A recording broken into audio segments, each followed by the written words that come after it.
Welcome to K-Catalog.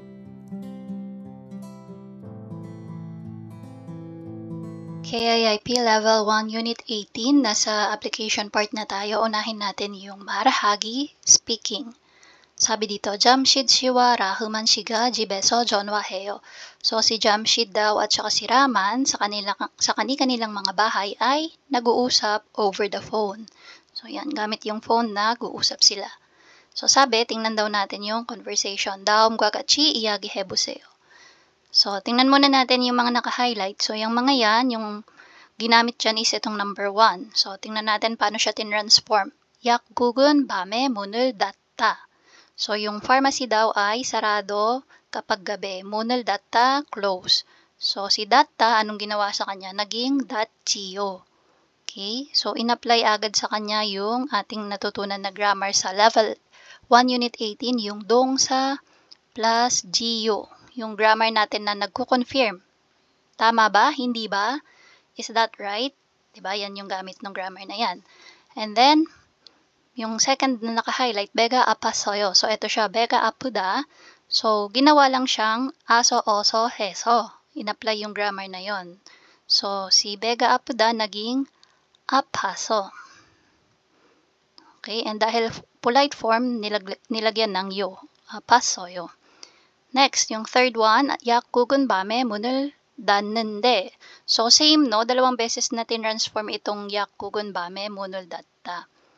So, yung una, yung giyo, yung sumunod, yung ating grammar na dongsa or hyongyongsa, verb or adjective, plus nende.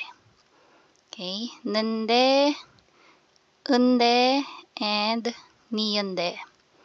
So, ito yung dalawang grammar na natutunan natin sa level 1 unit 18. And then, yung last na naka-highlight, 편의점은 안 닫아요. So, dinagdag lang si ayo, oyo, heyo na grammar. Okay, so si 편의점은 안 닫다 naging 편의점은 안 닫아요.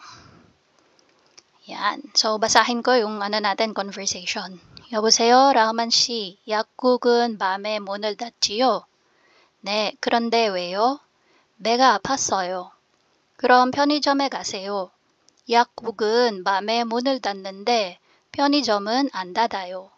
그렇군요. 정말 고마워요. So, ano yung sinabi nila? Sabi ni Jamshid, Hello, Raman.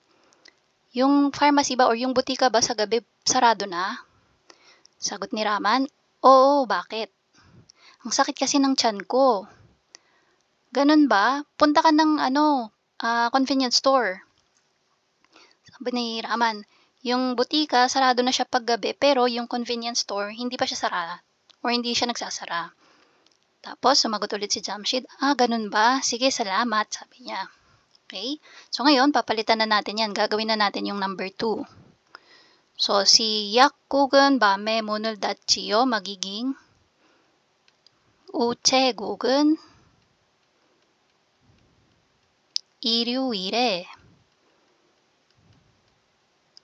So 쉬다 magiging 쉬지요. Okay?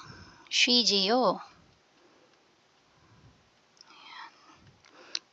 Tapos, yung bega apasoyo magiging 택배를 보내고 싶어서. Tapos, yo. Tapos, itong dito, gagawin natin siyang 는데, 은데, 니은데. So, 우체국은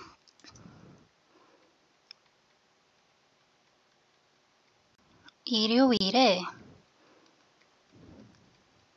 So, yung 쉬다 magiging 쉬는데.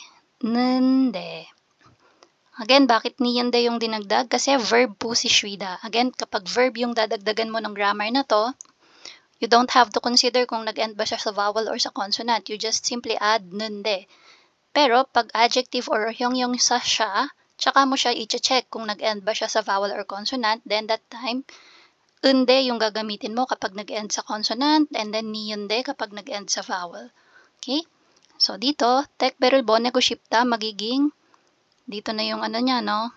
yung Bega Apaso, yan, nasulat na pala natin, nalito ako bigla. So, nasa na tayo? Ito na, 편의점은 안 닫아요. So, dito, 편의점은 안 쉬다, magiging 안 쉬어요. Gagawin lang natin siyang present tense. Okay? So, dito,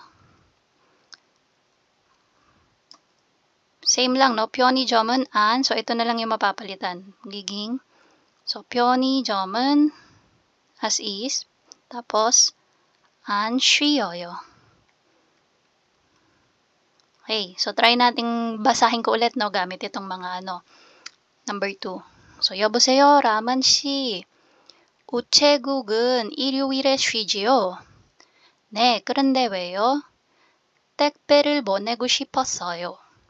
그럼 편의점에 가세요.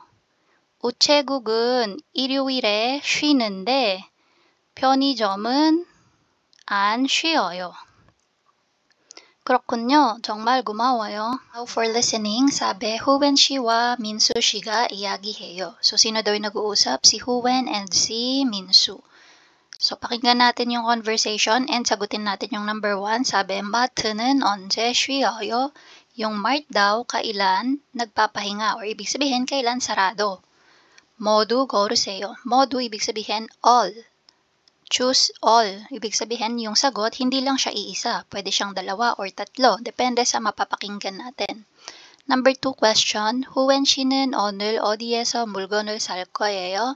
So, saan daw bibili? Okay, saan nabibili ng bagay? Kung ano man yung bagay na bibilhin ni Huwen ngayong araw. So, ngayong araw, saan na siya bibili? Okay, so pakinggan natin, no? 듣기. 후엔 씨와 민수 씨가 이야기해요. 잘 듣고 답해 보세요. 여보, 오늘 일 안 하지요? 같이 마트에 장 보러 가요. 오늘 마트는 문을 안 열어요. 지난주 일요일에는 문을 열었는데 오늘은 안 열어요? 한 달에 2번, 둘째 주하고 넷째 주 일요일은 쉬어요. 그래요? 그럼 오늘은 집 근처 가게로 가요. Ayan. So, yung huling sinabi ni Huwen, sabi niya, 그럼 집 근처 가게로 가요. Okay, so ano ibig sabihin niyan? Sabi niya, 그럼 오늘 집 근처 가게로 가요. Ngayong araw daw, doon daw sa store. Kage means store, no? So, doon na lang sa tindahan or sa store na malapit sa bahay nila sila pupunta para mamili. Okay? So, yung sagot natin dito sa number 1, sabi nga nung husband ni Huwen, si Minsu. So, mag-asawa sila kasi sabi niya kanina, yobo eh. Okay? So, anyway, sabi niya, sabi ni Minsu, 마트 문을 안 열어요. 한 달 2번 쉬어요. So, 2 beses daw sa isang buwan nagsasara yung mart or nagpapahinga. Tapos binanggit niya kung pang ilan, no? Sabi niya, 둘째 주, tsaka 넷째 주. So, yung sagot natin sa number 1 is 2 and 4. Tapos, yung number 2, ang sagot natin is Huwen 씨는 오늘. So, yan yung start natin. Dudugtong natin si 집 근처. 집 근처 가게. Stop tayo sa 가게. And then, dahil ang question is, 어디에서 물건을 살 거예요? So, yan yung magiging ending natin. 집 근처 가게에서 물건을 살 거예요.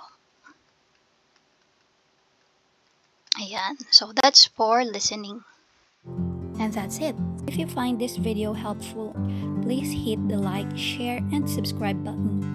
So I still hope to see you in the upcoming videos, and again, thanks for watching.